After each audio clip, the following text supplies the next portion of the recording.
লাউ ডগা হবে চিংড়ি মাছ দিয়ে। চিংড়ি মাছ ভাজা আছে, এবার ফোড়নে দিয়ে দিলাম শুকনো লঙ্কা। তো প্রথমে ছিল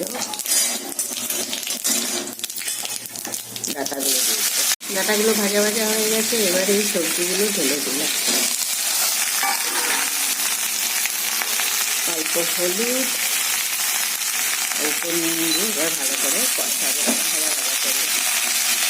ভালো করে ভাজা হয়ে যাচ্ছে। এবার এই চিংড়ি মাছগুলো দিয়ে দিচ্ছি, তার সঙ্গে এই শাকটাও দিয়ে দেবো, দিয়ে এবার ভালো করে কষাবো। ভালো করে এটা কষানো হয়ে গেছে পাতা দিয়ে। এবার পরিমাণ মতো জল দিয়ে ঢেকে দেবো। এগুলো সব সেদ্ধ হয়ে গেছে, মোটামুটি হয়ে গেছে, ডাটাও সেদ্ধ হয়ে গেছে। তো রেডি করে নিয়েছি এখানে এই যে ভাজা জিরের গুঁড়ো আর একটু আটা, এটাকে একটু জলে গুলে, তো জলে গুলবো ভালো করে, গুলে নিয়ে এটাকে দিয়ে দেবো নামানোর আগে। এটা একটু মাখা মাখা হবে, আর একটু ফুটবে, তারপরে নামিয়ে দেবো। লাউ ডগা চিংড়ি মাছ দিয়ে।